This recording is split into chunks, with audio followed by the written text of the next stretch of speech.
Hello again, I am Jim Bob and welcome back to Marwell Manor. We're into the middle of summer, it's day 3 and we have some weeding to do today. Our crop growth is coming along quite nicely and as a result we also have a little bit of a weed problem. But luckily we've been actually quite good with the weeds this year and they've only really hit us on field 18. We don't have weeds on any of our other crops. And they are almost ready to harvest as well. We'll be starting the harvest for those in a couple of days. So that's quite a nice little thing.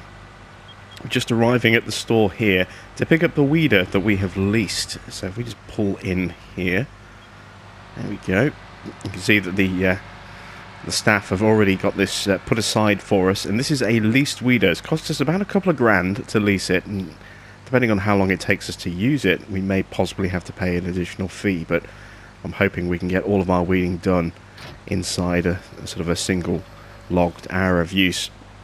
And you'll notice that the money has gone down quite substantially as well. This is because on top of leasing the weeder, I've also invested some of the money that we earned from our soybean crop into a new piece of equipment, which is going to be delivered to the BGA and sit there waiting for us for a little bit later on. So once we've got the weeding out of the way, we'll be heading over to the BGA and we'll be selling off those silage bales that have been sat there under the covers of the Eurotunnel and inside those silage tubes that we wrapped a couple of days ago.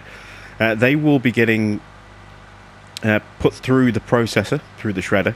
We'll be getting ourselves a nice bit of cash at the end of the day once it's all been processed, and we'll also end up generating hopefully quite a nice little bit of digestate for future use on the farm as well. And now that money that we spent earlier on the mystery piece of equipment is actually a telehandler.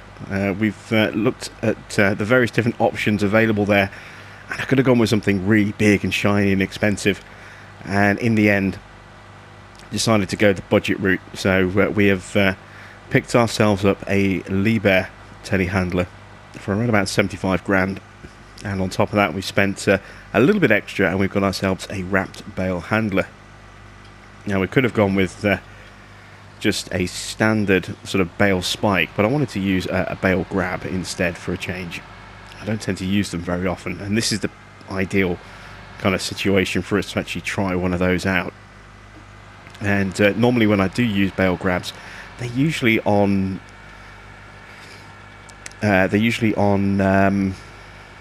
front loaders as well, rather than on a telehandler. So again, it's another chance for me to try out something a little bit different to the way I normally do things, which is quite cool. There is our little gator. We'll be using that to head over to the BGA later once our telehandler has arrived. It's been paid for, we're just waiting on confirmation of delivery, and that'll be parked up and stored at the BGA in the Eurotunnel next to those bale tubes that we have. So I'm just going to drop this off just here. There we go. We'll put the 6R back in the shed.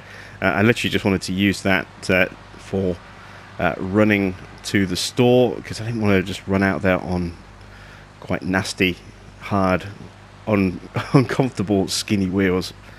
It saved having to mess around with the wheels on the 6M. There we go.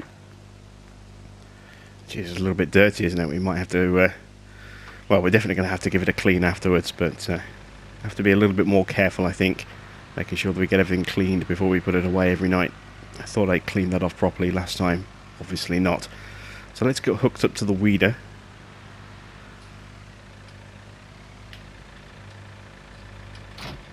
There we go.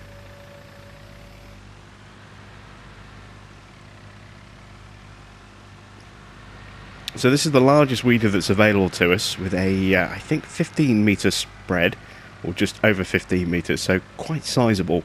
And we've got 2 separate crops that need to be weeded on this field. Don't forget, we've got corn, and we've also got our soybean. And soybean obviously is what we're going to be starting with first, the corn growing over there. And we've got that little channel between the 2 fields, or between the 2 crops on the field, so that we can move around. There's a couple of other bits of equipment we are going to need to purchase throughout the rest of the year, and that's what the money is going to be used for. The money that we raise from selling off our bales today, we're going to be getting ourselves a loading wagon, so that when we do some grass work, we can actually collect that grass.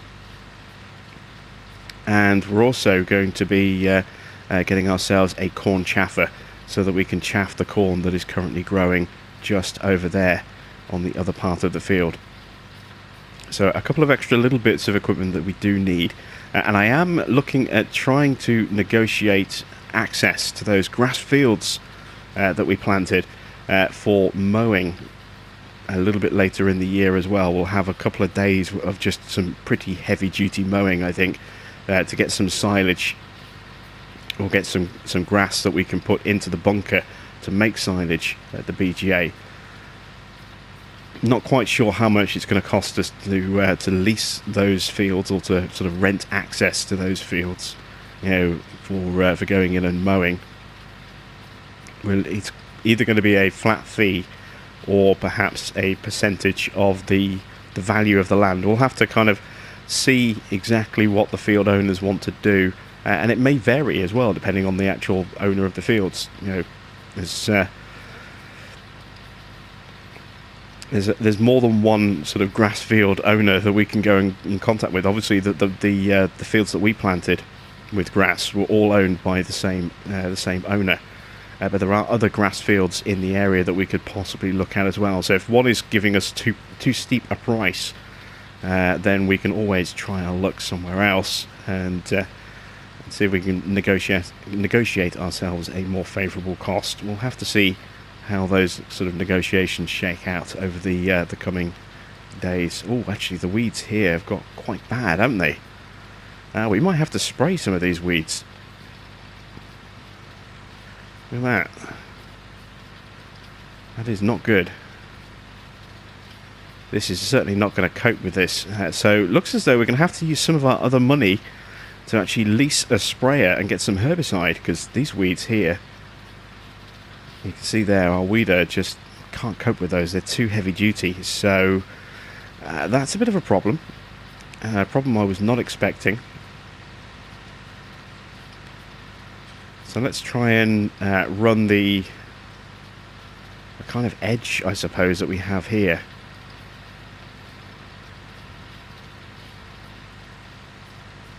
I'm not quite sure how we've got two separate stages of growth of weed. For whatever reason it's happened, it's happened.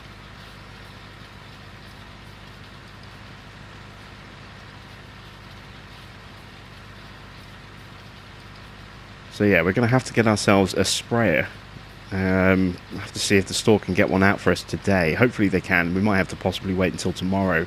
And then we're going to have to invest in a little bit of herbicide as well, and just come in and spray these crops. I was hoping to avoid putting additional chemicals onto these crops, but it doesn't look as though we're going to be able to manage that now. We are going to have to definitely spray these parts of the field. That all just take a big hit on our yield, and that's not really something I'm keen to do. I think the least cost of a sprayer and the purchase cost of a little bit of herbicide will far outweigh, benefit-wise, will far outweigh the impact of a reduced crop yield. So spend a little bit of money now to make a lot more money in the future. I think that's how we'll have to look at it.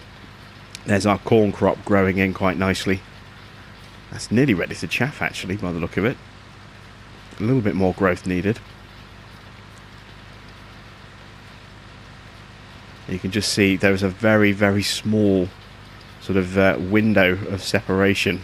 If we go to the external view, just see that very small little gap between our crop types there. We could possibly have gone a little bit bigger on that. It's okay.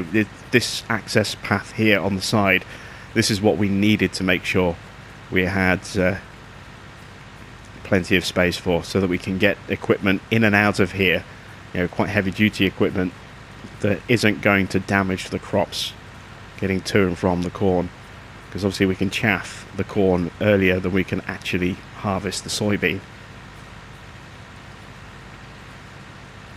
So I'll carry on weeding away with this. I'm going to also put in a call to the store on the phone and see if it's possible for them to get a sprayer ready for us today. If we can, we'll do that today. If not, we'll have to do that tomorrow instead. Depends if they've got a sprayer on hand or if they're going to have to get one shipped over from a nearby dealer or a nearby sort of warehouse. So I will catch up with you in a little while once I have either heard back from the store or made a significant amount of progress on our weeding here.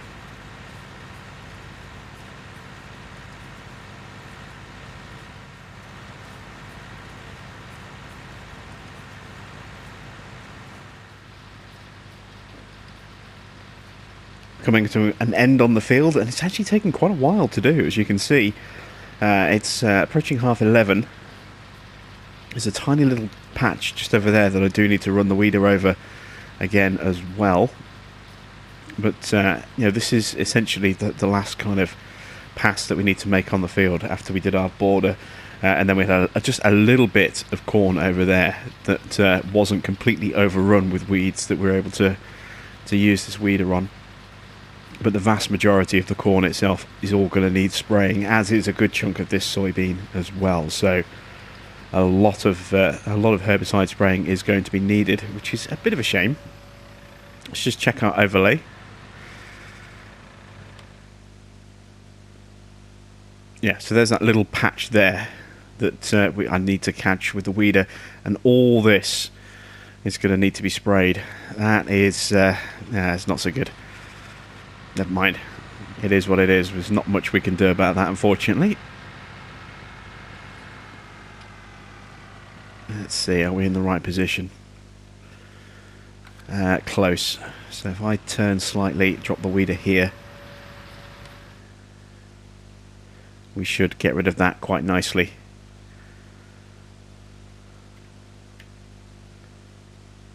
Yes, there we go. So let's get this folded up. We'll take this back to the store. They have got a sprayer, which they're going to need to sort of pull out of storage.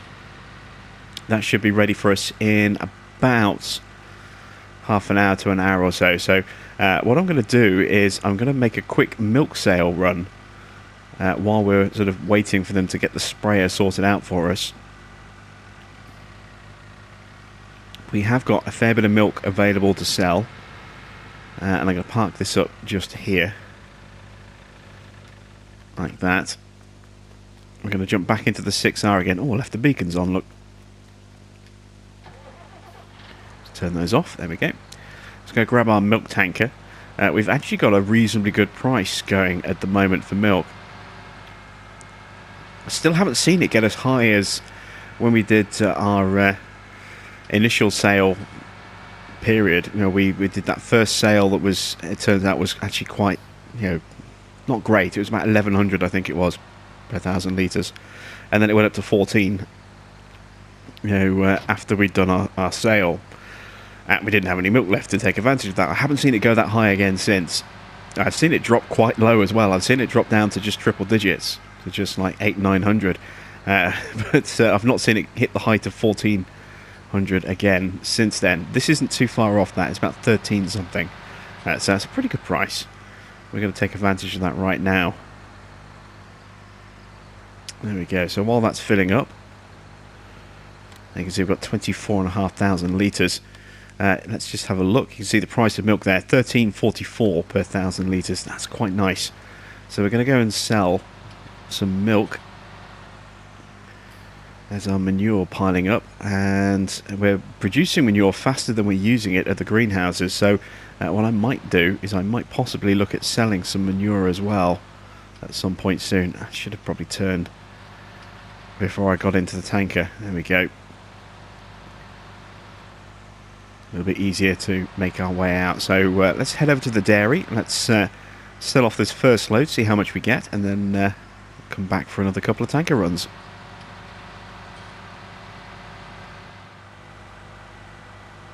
I have been notified as well while we've been working away on the field that our telehandler has arrived, so we should see that as well as we pull up here towards the dairy. We should see our telehandler parked up just over there as well.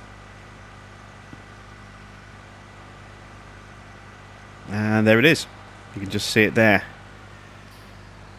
Parked up inside the Euro tunnel there next to the bales. So we'll be hopping into that a little bit later to do some bale work. Let's get our first trailer sold. See the money going back up again. That's always nice to see.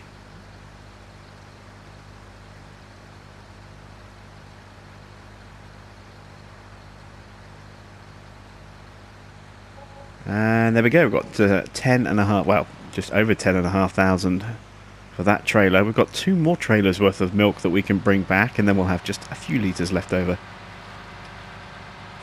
So let's go back and grab the next trailer.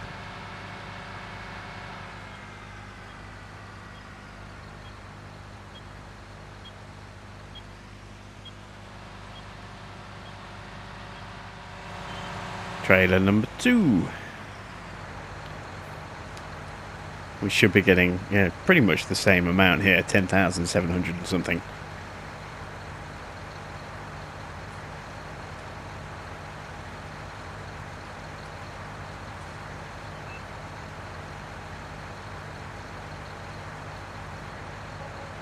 There we go, 10,755. Very nice indeed.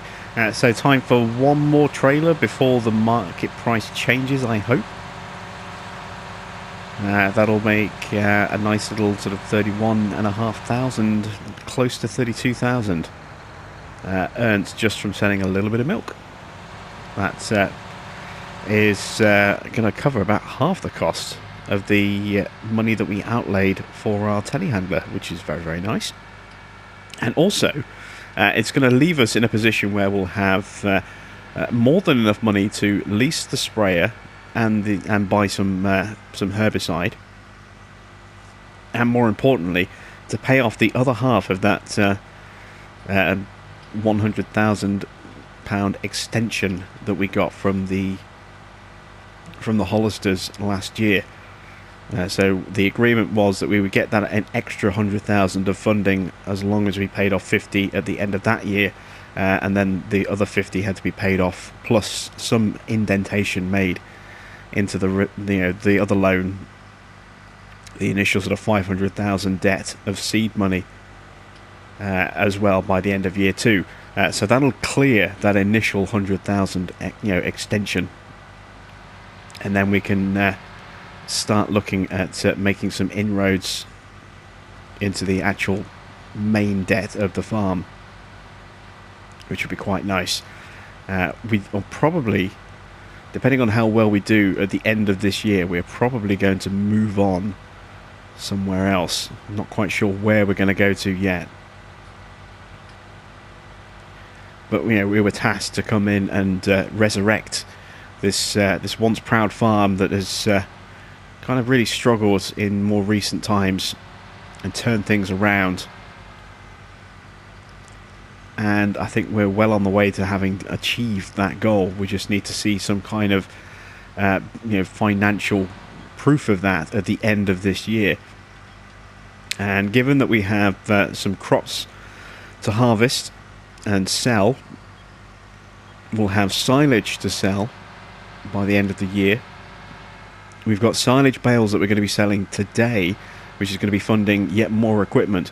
We're putting everything in place so that whoever comes in to replace us on this farm will have all the equipment that they need and the land that they need to actually operate the farm on a profit basis, over the next several years. And depending on how that goes, the farm could then expand even further. It all depends on, as I say, who comes in and takes over. And I realise I've gone straight past the milk tanker. Whoops. There we go. Let's get ourselves back in here. So, our mission objective is kind of pretty much complete. We're going to be leaving the farm in a very, very healthy position indeed. And all that's going to need to be done to continue the growth and profit of the farm is just to run it the way that we've been running it. and whoever comes in can do that without any issues whatsoever. Whoop. Again, came in at the wrong angle here. This is not so good. Not one of my finest reversing moments here. Let's try and get out of this little hole that we've got ourselves into directionally.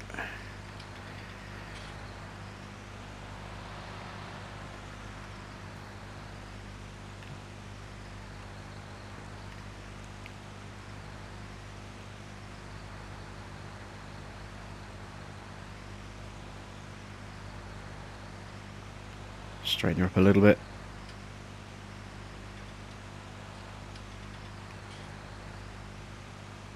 Oh dear, making a real hash of reversing out of this little area here. There we go. That was not my finest example of driving there, but we got out of it without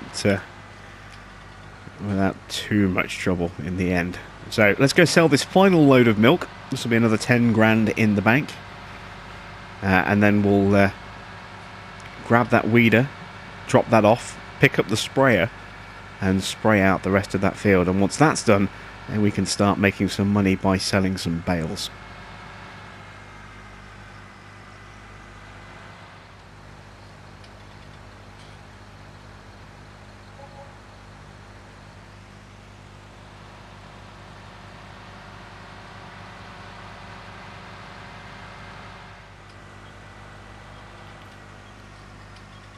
So we're returning the weeder. The sprayer is there ready and waiting for us, and there is also a single tank of herbicide as well.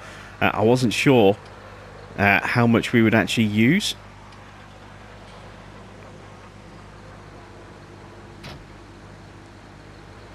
So I just bought a single tank of 2,000 litres. We can always come back and get another tank if we need to.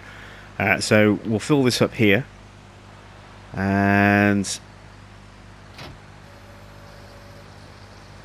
we'll transport this back to the farm. Then we'll stick this on the back of the 6M, and we'll use that to spray it. Because obviously, we use it on this with this in this configuration. We are going to damage those crops. So let's get this transported back to our farm, put it on the back of the 6M, and start spraying the remaining weeds that we have on the field.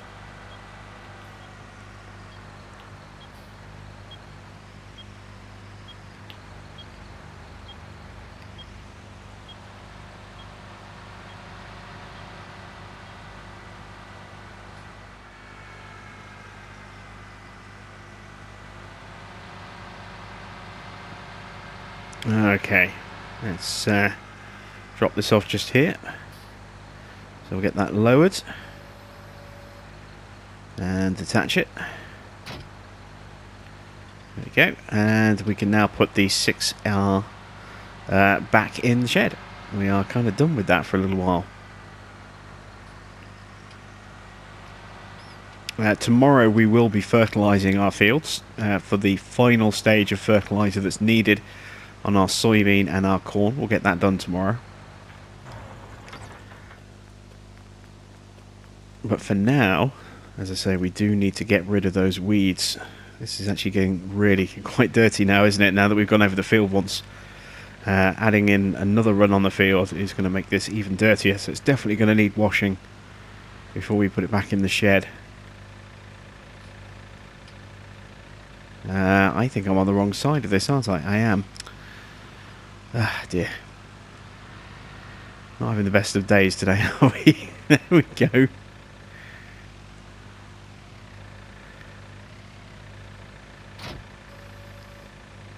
Alright. So, let's make our way over to our field. We'll start with the corn, I think, and we'll use our little side path that we've got put in here on the edge of the field. That little bit that we didn't bother planting, so that we could get a tractor and trailer up and down here without damaging the soybean. You can see we've got plenty of width through here as a result of that careful planting. Let's get the sprayer unfolded.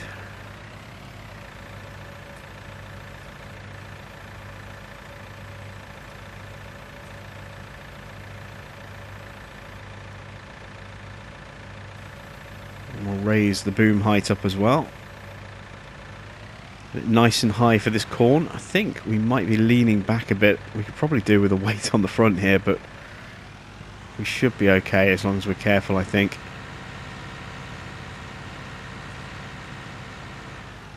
Let's kind of get up to where those heavy weeds start, which is about here. And let's start spraying.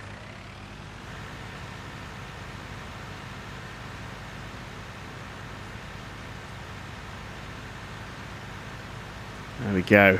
Excellent stuff.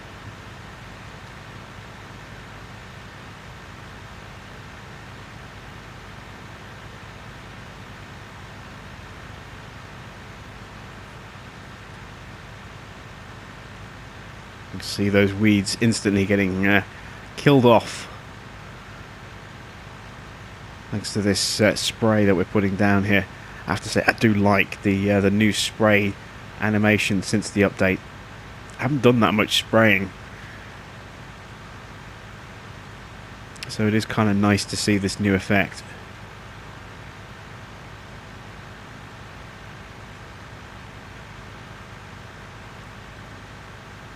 And if I stop, I think we've actually hit a patch here. Ah, now this is interesting. Do we have weeds? Oh, we do have weeds here, look.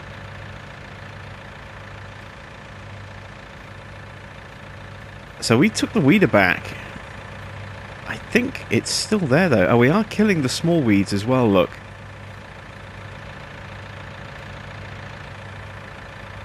So we can carry on spraying, but that's strange. Look, we've got this kind of chunk that's just grown through the edge here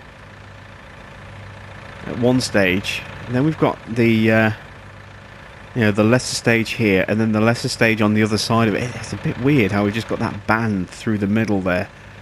But all this is going to need to be sprayed, and the spray is working. If we check down here. Now, why is that stopped?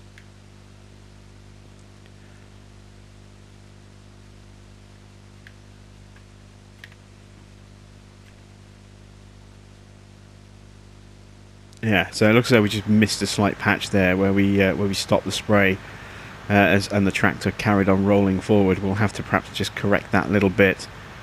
But I'm going to run a border around the edge here to spray off all of our corn. And then once the corn is done, we'll then move over and we'll do the rest of the soybean. So just watching how fast that tank is going down. What I might possibly do is, if we start running low on sprays, I might go back and see if that weeder is still there for us. We might possibly use the weeder, come back with the weeder, and do this again. A lot of this corn here doesn't actually need to be sprayed, does it? So I think what I'm going to do is I'm going to save the spray for the areas that we do need to spray, just so I don't have to buy additional herbicide. Let's just spray out what actually needs to be sprayed out, which is going to be this sort of patch through here, and then we can come back with the weeder and run that over the remaining section of the field that still is going to need weeding.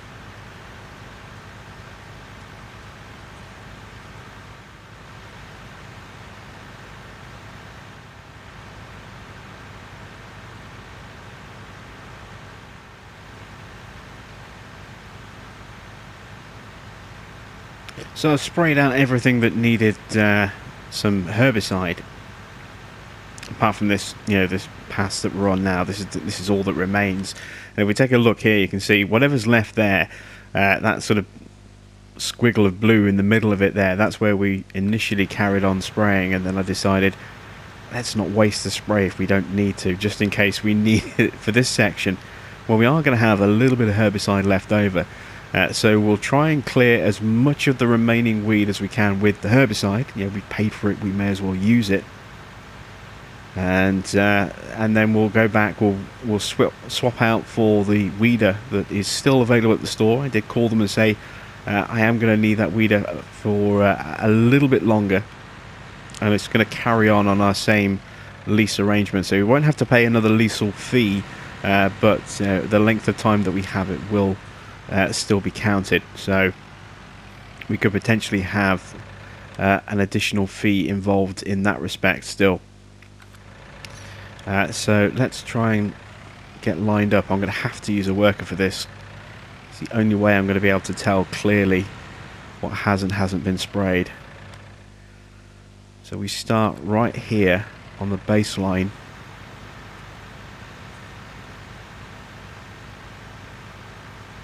There we go, and we'll run across. Make sure that the whole bottom section here is done. Make sure we're not missing any weeds like I think I just did. Yeah, I think I did miss a little bit of weed just there. Yep, I thought so. So I'll have to go back and grab that. You can see I'm down to just 5% of the tank capacity left. Let's go find that little bit that we missed.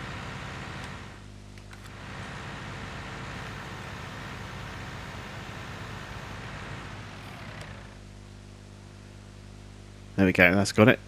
So we'll just get this last little bit of border over here as well.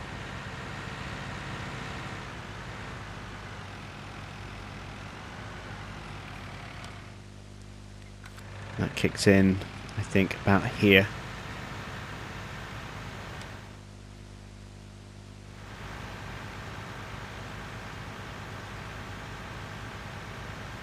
Spin that around.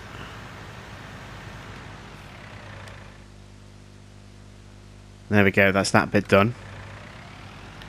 3% left. Okay, getting down to the last remaining drops. Let's do this section of border along here. This is kind of where we were spraying last time, but I wasn't paying close attention to the angle that we were taking, so we ended up leaving this strip along the edge here.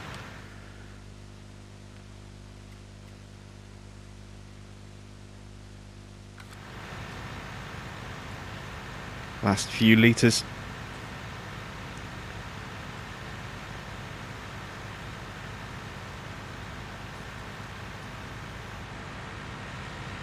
There we go. So everything that we can spray has been sprayed. We still got some weed left on the field, as you can see. It's not too bad, and so we need to go and collect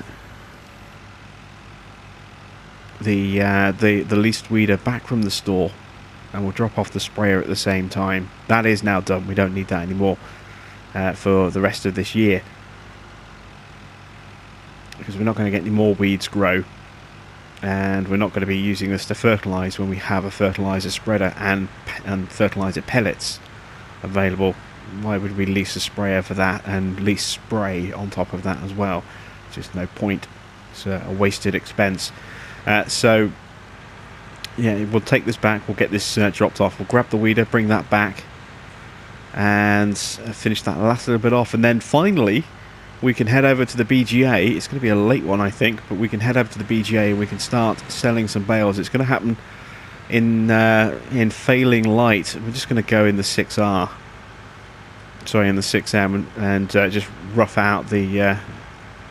out the rougher ride on these solid skinny wheels. So it's going to be a bit more uncomfortable, but we'll save a little bit of time instead of breaking out the 6R to go and collect it and swapping the equipment over from one tractor to another. So I'll grab the weeder and I'll see you back on the field in just a moment.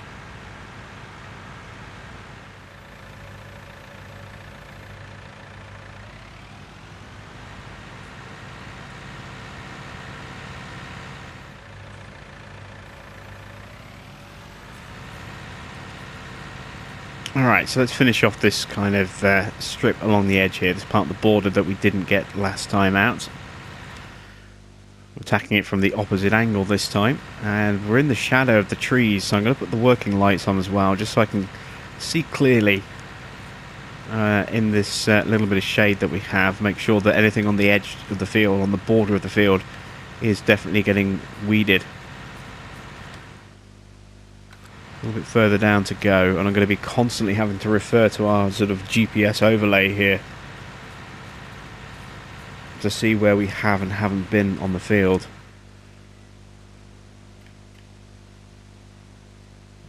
There we go, so that bit there's done. Let's head down towards the bottom of the field, spin around and come back up. This is where our worker's going to become our friend again, I think.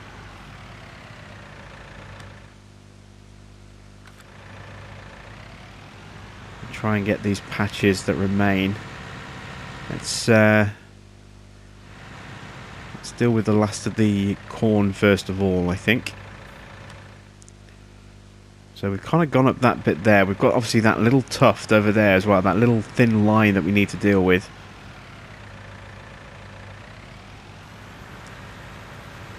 We drop that down about there. Okay, so we're right on the edge of the weeds. Trying to zoom in, see if I can actually see them. Yeah, there we go. You can just see some of those weeds starting to come in. There we go. So we'll get the worker going away. I can definitely see them on this near side. I don't see them so much on the other side, so we're probably overlapping a lot more than we need to. But there you can see those weeds in between the stalks of corn. So getting rid of those. Take a look at our overlay. And this will also help us by being able to clear some of that section that we kind of missed, which is coming up.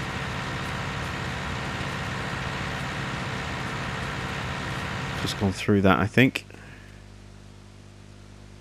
Yeah, there we go. We got half of it. We can tag the other half when we're working on what's left of the soybean. So worker should turn around now and head back down the field. So we'll leave them to this. We'll keep an eye on things, make sure that everything is getting covered, deal with the inevitable little spots of weed that are going to be missed, and do those manually, and then we'll head over to the BGA.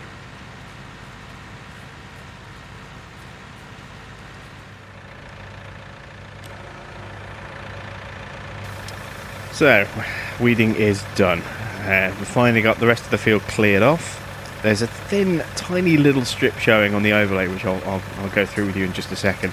And the reason for that is that inevitable problem that we do run into from time to time on farm sim, where we have something that is invisible but is actually there. We've seen it in the past with crops, where we get a thin yellow line of crop suddenly appear on the field behind us as it moves out of draw distance, which isn't there when we're actually looking at looking for the crop itself. But when we move out of the draw distance, we get this thin yellow strip that appears. I've left the beacons on the 6R again. I'm going to end up with a flat battery if I'm not careful. It's, there we go. Didn't mean to turn it on there. Didn't need to do that. Just force of habit from getting in a vehicle to turn the light on.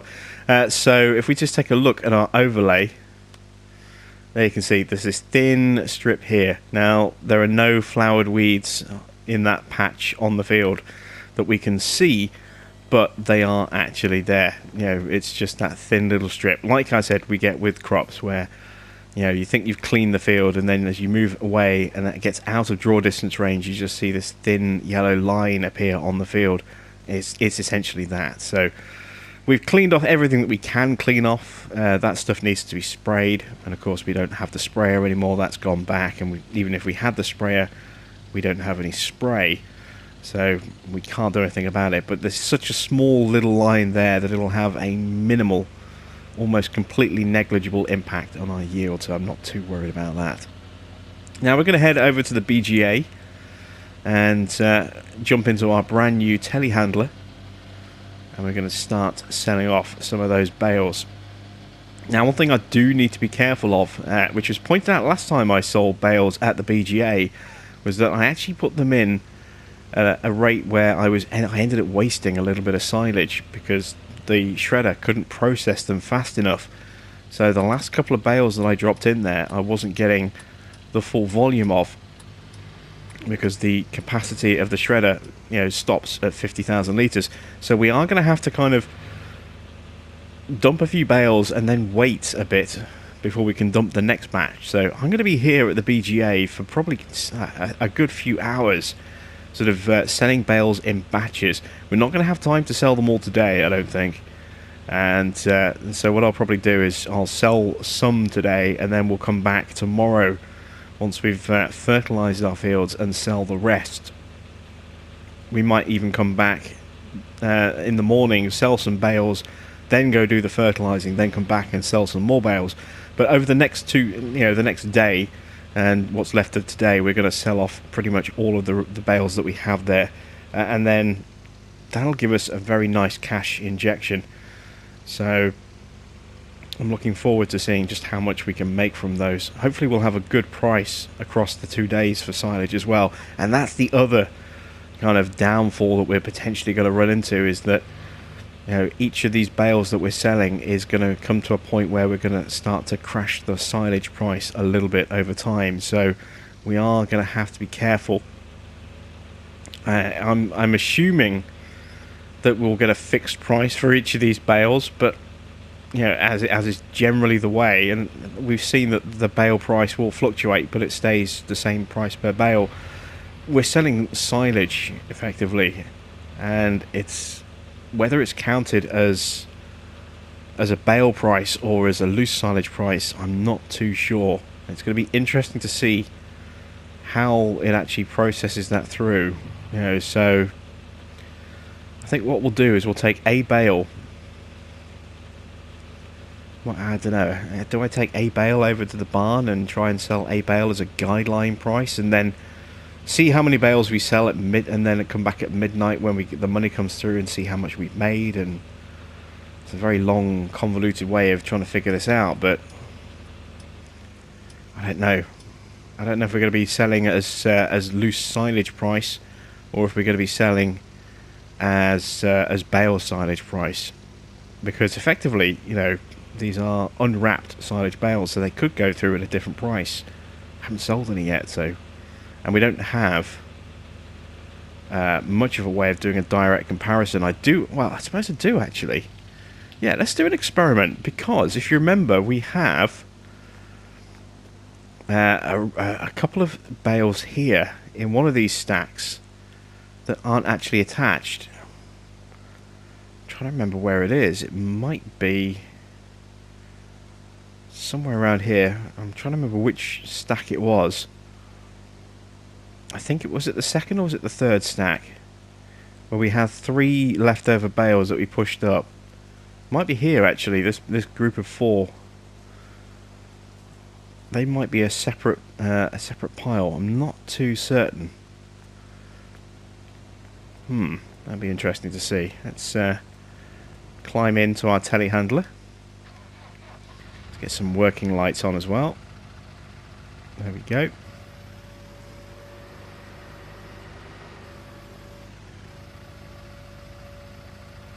Let's extend the grab out a bit.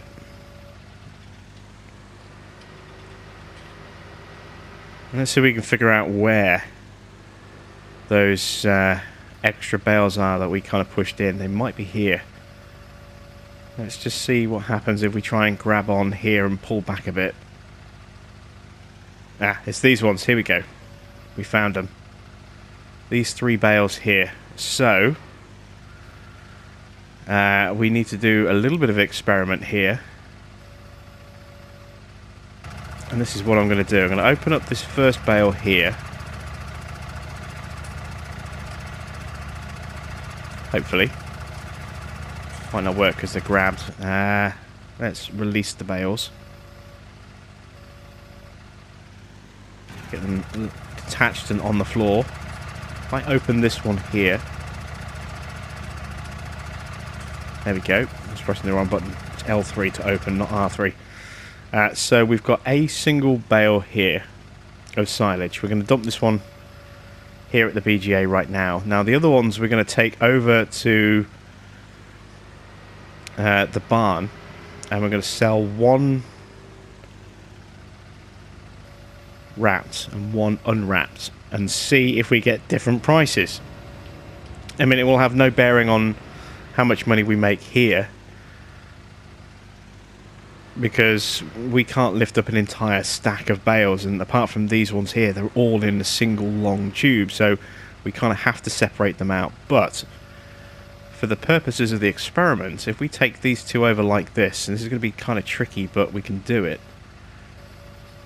We clamp this on, lift up, tilt, pull that back in.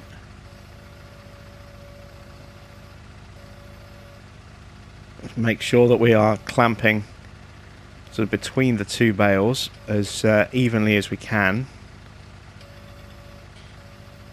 There we go. Let's get some beacons on. Let's get the headlights on, not working lights, so we don't dazzle the other drivers. And very carefully make our way across the road, and down the road a bit, to the barn.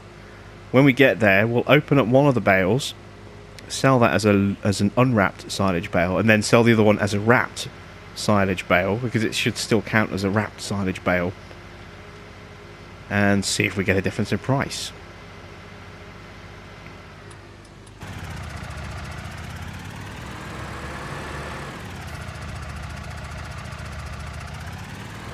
Luckily we don't have too far to go like this.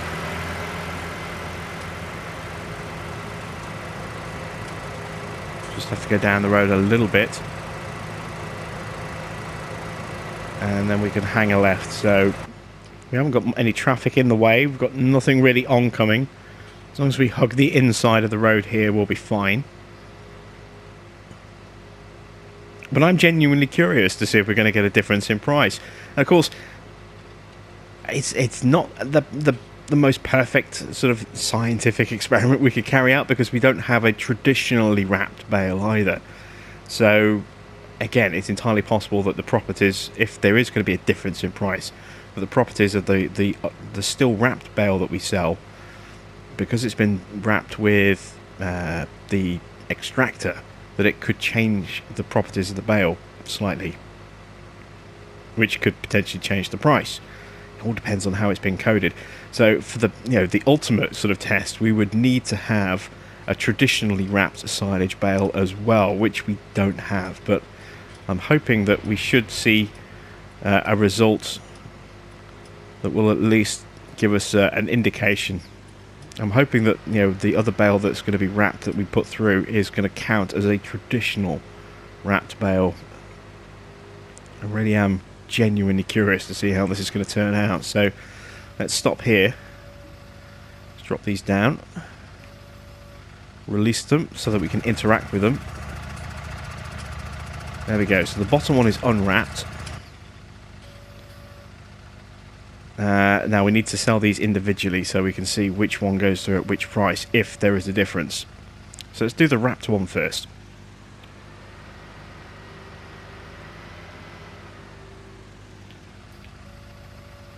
And that one has gone through at 1,500. That's a good price for a silage bale, isn't it? And that's kind of in line with the prices that we've seen in the past when we were selling traditionally wrapped bales. So I'm kind of comfortable with that. I mean, it's higher than we've seen in the past, but it's not. It's a good price for what would be a normally wrapped bale. Now let's check out this and see if this goes through at a different price. And that's gone through at the same price. Okay, so I'm fairly confident that the 1508 that we saw for the wrapped bale is the same as a standard wrapped bale. I'm not overly concerned that a traditionally wrapped bale, if we'd done with our Kuhn IntelliWrap system, I'm not worried that we could potentially have got an even higher price with that. Pretty confident as things as they are. I'm going to raise this up actually. There we go. So I'm pretty confident and I'm comfortable with selling all of my bales like this at the BGA. Now the BGA price might be very, very different to the barn price, and I'm almost certain it will be. But it does look as though there's no difference in the value of the bale, whether it's wrapped with a traditional sort of bale wrapping system, or if it's wrapped in the tube as part of the extractor, or if it's sold uncovered as a silage bale. There's no variation in price, it would seem. And as regards to me driving along like this, it's been discussed and queried in the comments and speculated on, and whether, when we drive with our forks sort of tilted like that on our front loaders, whether or not that's the right way to drive, or whether it should just be risen like this, or whether it should be down on the ground like this. I actually see out my window, because I live just off a main road, and I can see a lot of traffic go through every day. There are a couple of farms in the not too far off area, and they do have some fields quite close to where I live, plus the university across the road from me does use or does have agricultural equipment running on the field over there. There's the grass field, the sports field, to mow the grass on a regular basis, and I often see trailers of bales go whizzing past. I actually saw one a few days ago. I saw another procession of trailers with bales going through, about half a dozen trailers throughout the afternoon, of straw bales being taken off a field back to the farm. So I do actually see agricultural equipment go through on a semi-regular basis, and I actually saw, I think it was a telehandler driving by with its arm up like this, in this kind of position, along the main road. And this is, when I say main road, this is a dual carriageway, leading to a ring road that goes around part of Nottingham. So this is a major road in the area that I live in.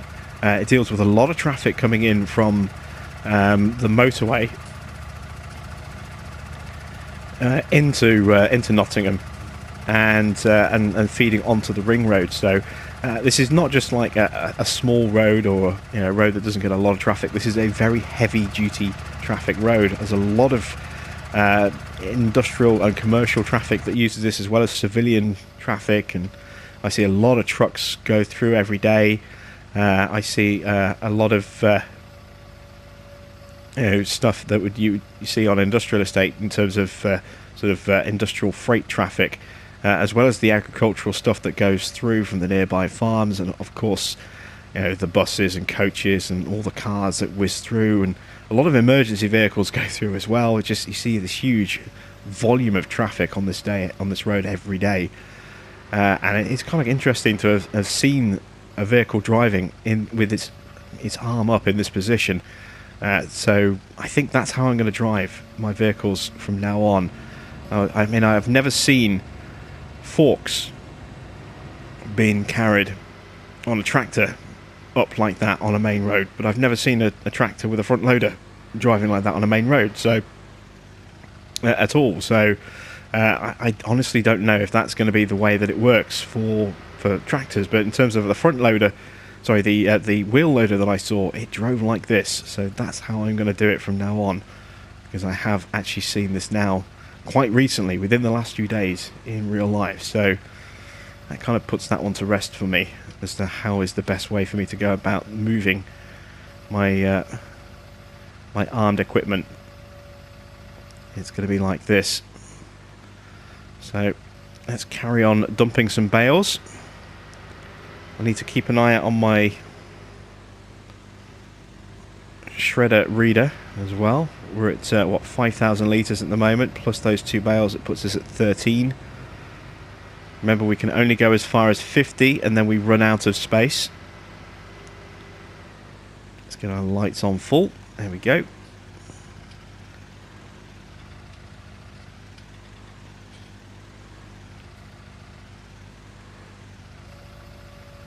And then we'll find out how much money we've made here at the BGA at the end of the day. I am going to keep an eye as well on the number of bales that we sell here. So we've put through, I'm not 100% certain how many I put through already. Is it 2 or is it 4? I think it's 4. Let's see. 1, 2 at the front, 1, 2 at the back, so that's 4. Plus we sold 1 individually, that's 5. And this one makes 6. So I'll keep account of how many bales I sell. We'll see how much money we make at midnight, and then when we come back tomorrow, I'll do a little bit of maths for you, and we'll see whether the price here was substantially different to the price of the bales that we got at the barn, or if it was pretty comparable. And don't forget, we are getting digestate here regardless of how much money we make on the bales themselves. We are getting that sort of free fertilizer byproduct as well. So if we are making slightly less money, it's not the end of the world, because we are gaining free fertilizer in the process as well. So I don't mind if there is a small discrepancy. If there's a big discrepancy, then that's unfortunate, but the prices will vary and fluctuate on a daily basis. So the 1500 that we got today might be substantially lower tomorrow.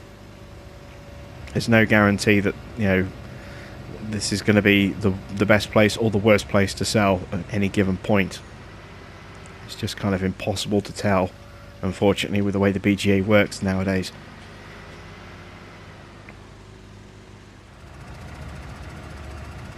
So as you can see, I've currently got 45,000 litres, or just over 45,000 litres left in the shredder that needs to be processed. I've got 2 bales here waiting to go in. This needs to get below 42,000 before I can drop those in, otherwise we're wasting silage. So that it's going to be into that slow period now for the rest of the evening of just shoveling in bales a little bit at a time. I've got, if I put my torch on, my headlight, I've got another 2 bales here, and then we've got this sort of stack of 9 as opposed to 12, because we had those 3 there that we kind of dealt with right at the beginning of this.